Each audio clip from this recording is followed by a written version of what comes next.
تو جب انسان اگر اپنی زندگی کے مقصد کو سمجھ نہیں پایا نا یہاں پر آ کر، تو اس میں اور دوسرے حیوان میں کوئی فرق نہیں ہے۔ وہ بھی کھاتا پیتا ہے، اپنی خواہشات پوری کر کے دن گزار لیتا ہے، اور یہ بھی کیا کر رہا ہے؟ 3 ٹائم کھا رہا ہے، سو رہا ہے، پی رہا ہے، گپے لگا رہا ہے، وقت ضائع کر رہا ہے، دن گزار رہا ہے یہ بھی۔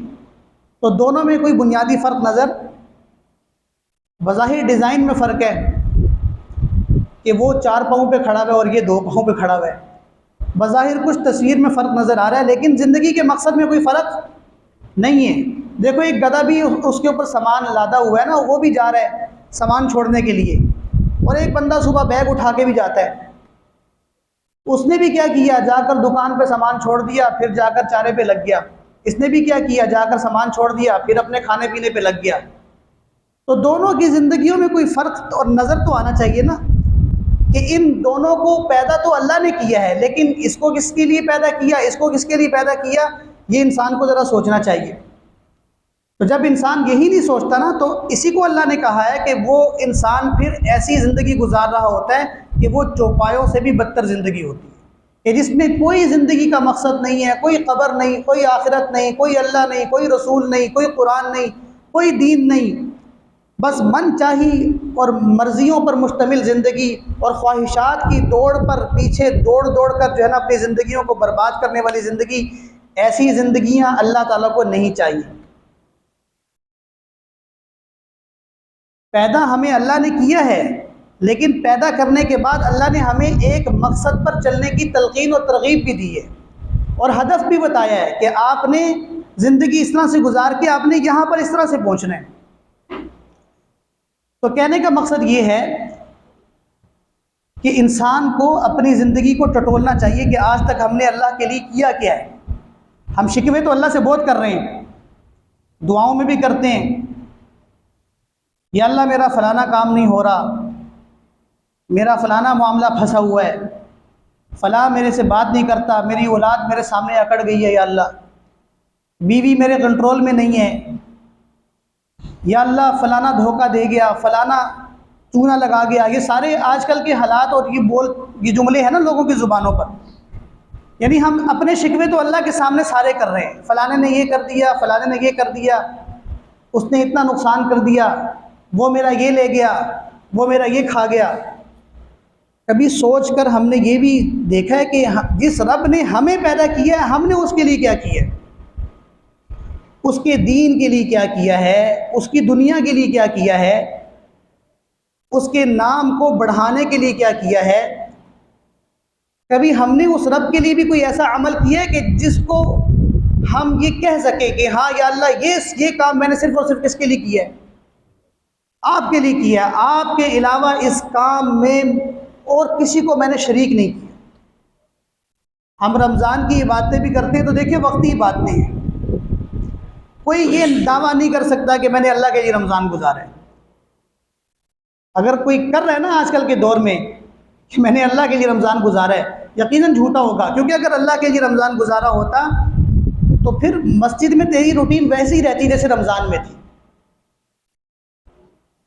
پھر تلاوت تیرے گھر میں ویسے ہی ہو رہی ہوتی جیسے رمضان میں تھی، پھر تو ویسے ہی اللہ اللہ کر رہا ہوتا نا جیسے رمضان میں کر رہا تھا۔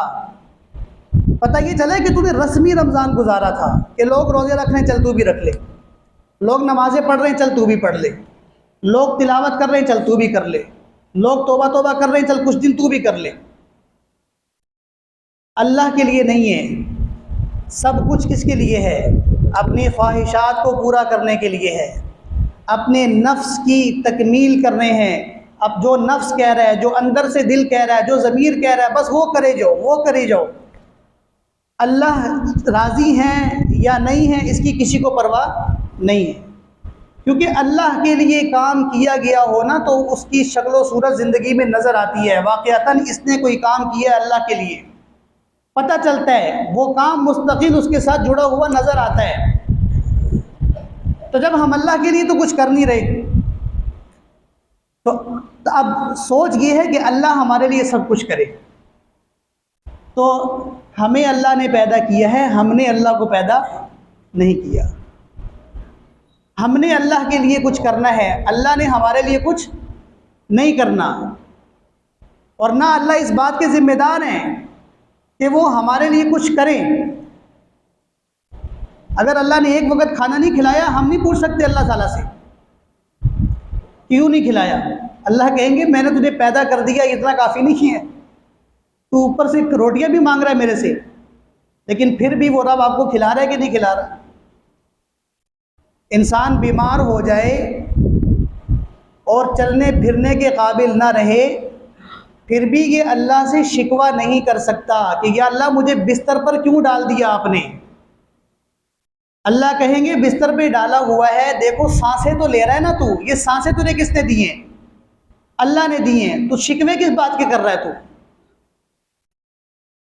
اللہ تعالیٰ کپڑے چھین لے کسی انسان کے تو وہ اللہ سے پھر بھی شکوہ نہیں کر سکتا کہ یا اللہ مجھے پیدا کر کے آپ نے میرے جسم پر کپڑے کیوں نہیں پہنائے۔ اللہ کہہ رہے ہیں کہ تیرے جسم پر کھال تو چڑھائی ہوئی ہے نا میں نے، کیا تو یہ کھال بھی خود بنا سکتا تھا؟ انسان اللہ سے شکوہ کسی بھی حال میں نہیں کر سکتا، البتہ دعا ضرور کر سکتا ہے، اور دعا اور شکوے میں فرق ہے۔ دعا اور شکایت میں کیا ہے؟ فرق ہے۔ دعا کی جاتی ہے عاجزی کے ساتھ، اپنے آپ کو نیچا سمجھ کر، چھوٹا سمجھ کر۔ شکوہ کیا جاتا ہے اپنے آپ کو برابر کا سمجھ کر۔ کہتے ہیں نا ہم وہاں پر بات رکھ کر آئیں گے اپنی لازمی، انہوں نے ہمیں بلایا نہیں، ہم بھی موقع پر بات رکھ کر آئیں گے۔ کیا مطلب؟ کہ ہم ان کو بلاتے تھے اپنی شادیوں میں، انہوں نے ہمیں اپنی شادی میں نہیں بلایا، اب موقع دے کے بات رکھ کے آ جائیں گے برابری میں۔ تو شکوہ ہمیشہ کس میں ہوتا ہے؟ برابری میں ہوتا ہے، اور دعا ہمیشہ کس میں ہوتی ہے؟ عاجزی میں اور چھوٹا پنے میں ہوتی ہے۔ تو انسان اللہ سے شکوہ کرنے کا مکلف نہیں ہے، کس کا مکلف ہے؟ دعا کرنے کا مکلف ہے۔ کس کا؟ دعا کرنے کا۔ ہم نے اللہ سے دعا مانگنی، اور دعا مانگنے کا پھر طریقہ اور سلیقہ ہے کہ جیسے وہ 3 آدمی اب غار میں پھنسے ہیں، تو یہ شکوہ نہیں کریں گے، اب یہ کیا کریں گے؟ دعا کریں گے۔ اب دعا کس طرح کرنی ہے کہ بھئی زندگی میں کوئی ایسا کام ڈھونڈو جو آپ نے کس کے لیے کیا ہو؟ اللہ کے لیے۔ اب یہ اللہ کے لیے کام کرنا بھی عاجزی ہے، یعنی ایک کام ہے جس میں اللہ کے ساتھ کسی کو میں نے شریک نہیں ٹھہرایا نا، یہ بھی میری عاجزی کی کیا ہے؟ دلیل ہے۔ اگر میں نے کسی کے لیے کیا ہو تو یہ تو پھر تکبر ہو گیا نا، کہ میں اللہ کے لیے نہیں کر رہا، کسی اور کو دکھانے کے لیے کر رہا ہوں۔ جیسے حدیث میں آتا ہے نا کہ ایک بندہ دعا مانگ رہا ہے اور رو رہا ہے، شادی مسجد میں کوئی بندہ داخل ہوتا ہے اور اس نے دیکھا کہ مجھے کسی نے روتے ہوئے دیکھ لیا، اور اس نے فوراً دعا چھوڑ دی، تو کہتے ہیں کہ اس نے شرک کیا ہے، اس دعا کرنے والے نے کیا کیا ہے؟ شرک کیا ہے اس نے، کہ یہ اللہ کے لیے، اللہ کے سامنے دعا نہیں مانگ رہا تھا، یہ مخلوق اس کے ذہن میں شامل تھی۔ اگر یہ خالصتاً اللہ کے لیے مانگ رہا ہوتا تو ایک نہیں 100 آدمی آ جاتے، یہ روتا رہتا، اس کی صحت پر کسی طرح کا اثر نہ پڑتا، لیکن اس کے دل میں کہیں نہ کہیں تو یہ آیا نا کہ یار فلانا کہیں مجھے دیکھ کر یہ نہ کہہ دے یہ رو رو کے دعا کیوں مانگ رہا ہے، تو اس نے اس کے خوف سے رونا اللہ کے سامنے کیا کر دیا؟ چھوڑ دیا۔ تو اسلام کہتا ہے کہ اس نے شرک کیا ہے، اب یہ خالص اللہ تعالیٰ کے سامنے دعا کرنے والا نہیں رہا، کیونکہ مخلوق کی توجہ اس کے دعا میں کیا ہو رہی ہے؟ شامل ہو رہی ہے۔ اس کو ایک بندہ دیکھتا، 1000 دیکھتے، اس کی کیفیت نہیں بدلنی چاہیے تھی، کیفیت کا برقرار رہنا یہ اس کے اخلاص کی کیا تھی؟ دلیل تھی۔ جب کیفیت بدل گئی مطلب یہ کہ اخلاص نہیں تھا۔ اتنی باریکیاں ہیں، اور ہم پتہ نہیں کتنے کام کرتے ہیں لوگوں کو خوش کرنے کے لیے، نمازیں بھی پڑھتے ہیں، پتہ نہیں کیا کچھ کرتے ہیں، حج عمرے بھی کرتے ہیں کہ فلانا دیکھے گا تو یہ کہے گا، فلانا دیکھے گا تو یہ کہے گا۔ اللہ کہہ رہے ہیں وہ کام میرے سامنے پیش کرو کہ جو صرف اور صرف کس کے لیے ہو؟ دعا میں وہ کام میرے سامنے پیش کرو جو صرف اور صرف کس کے لیے ہو؟ اللہ کے لیے۔ اب ایک آدمی نے ہاتھ اٹھائے، پہلے میں دعا کرتا ہوں، اس نے دعا کے لیے ہاتھ اٹھائے اور دعا مانگی اللہ تعالیٰ سے، اور کہا کہ یا اللہ آپ جانتے ہیں کہ ایک مرتبہ میں اپنے گھر آنے میں تاخیر مجھے ہو گئی تھی، میرا روزانہ کا معمول یہ تھا کہ میں اپنے والدین کو پہلے دودھ پلاتا تھا، جانوروں کا دودھ لے کر پہلے اپنے والدین کو پلاتا تھا، اس کے بعد اپنے بچوں کو، پھر میں خود پیتا تھا، میری بیوی پیتی تھی۔ ایک وقت ایسا آیا کہ میں گھر آنے میں مجھے تاخیر ہو گئی تو والدین میرے سوئے ہوئے تھے۔ اب جب والدین میرے سوئے ہوئے ہیں، دودھ تو میں نے نکال لیا، لیکن اب اگر میں دودھ پلانے کے لیے ان کو جگاتا ہوں تو ان کی نیند کیا ہوتی ہے؟ خراب ہوتی ہے۔ یہاں تو اولادوں نے والدین کی پوری پوری زندگی خراب کی ہوئی ہے، نیند تو دور کی بات ہے، پوری کی پوری زندگیاں پی جاتے ہیں والدین کی۔ تو پھر بالآخر کہتے ہیں کہ آپ نے ہمارے فیوچر کے لیے، مستقبل کے لیے کیا کیا ہے آپ نے؟ ہسپتال میں ہی وہ ڈاکٹروں کو کہتے ہیں نا کہ ہمیں نہیں چاہیے، مار دو، پھر آپ یہاں پر کھڑے ہو کے کہتے کہ آپ نے ہمارے مستقبل کے لیے کیا کیا ہے؟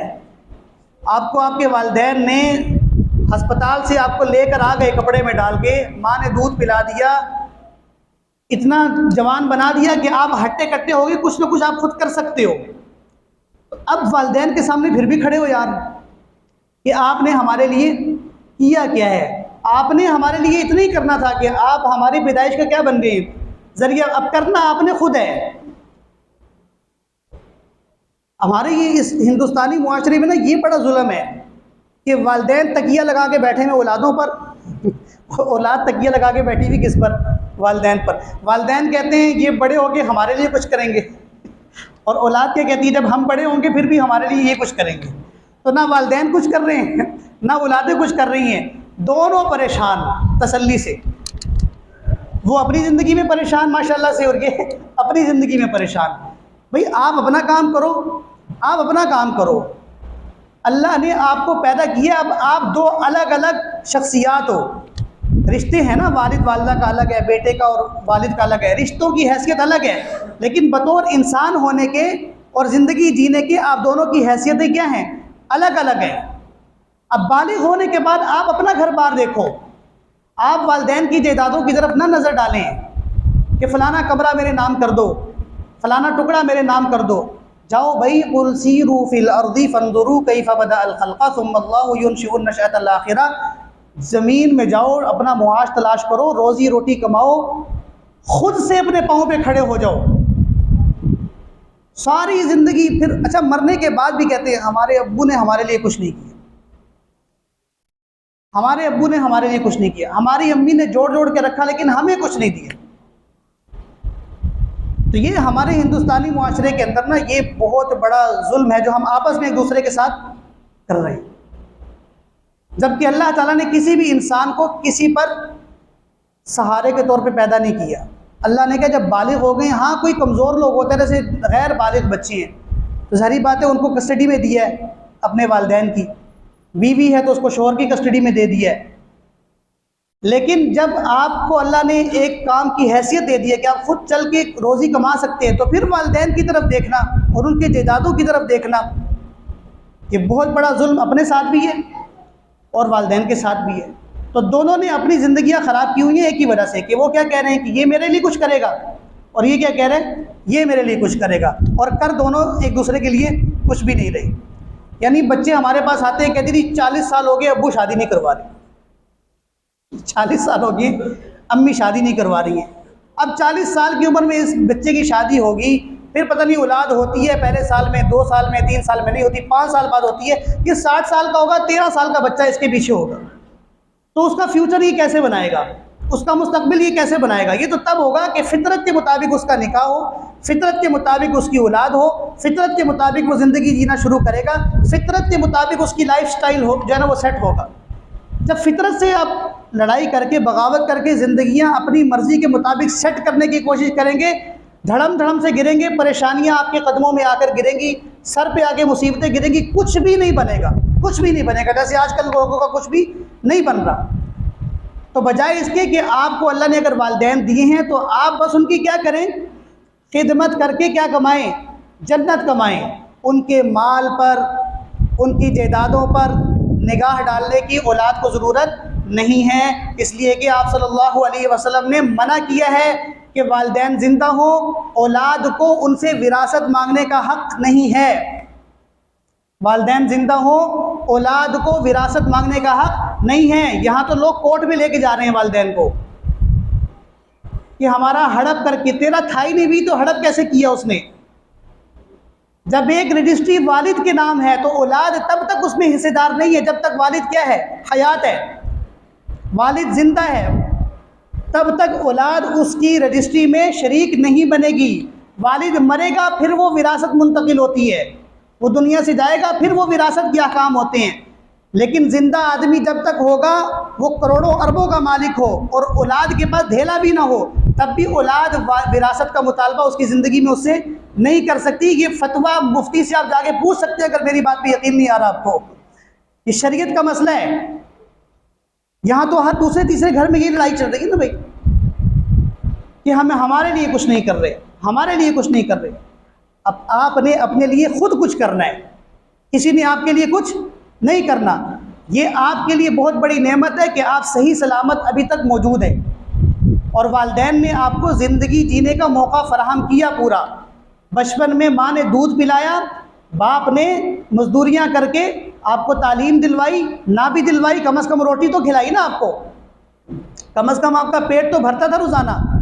اور آپ اب اتنے بڑے ہو گئے ہو کہ اپنے پاؤں پہ چل کر خود کام کر سکتے ہو، تو خود اپنا فیوچر بناؤ، خود اپنا مستقبل بناؤ، والدین پر تکیہ لگانے کی ضرورت نہیں ہے۔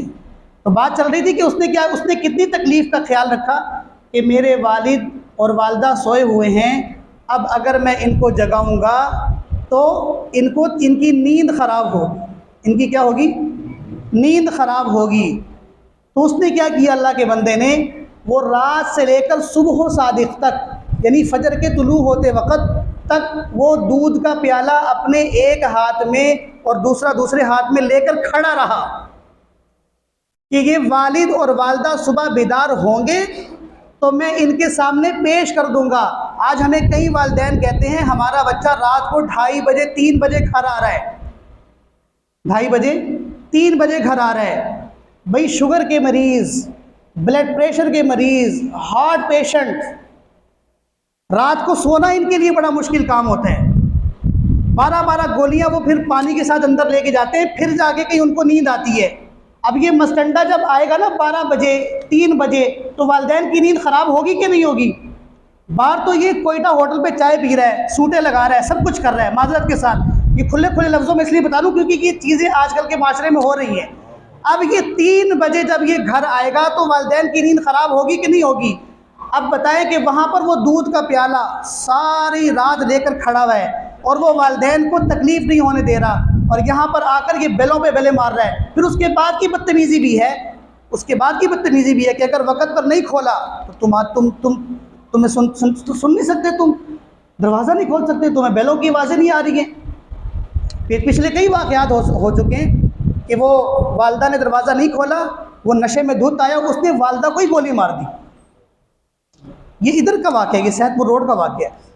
اس نے والدہ کو ہی کیا مار دی؟ گولی مار دی کہ دروازہ وقت پہ آپ نے کیوں نہیں کھولا۔ تو اب یہ اولاد نہ والدین کے لیے خیر ہے اور نہ یہ والدین اولاد کے لیے کیا ہے؟ خیر ہے۔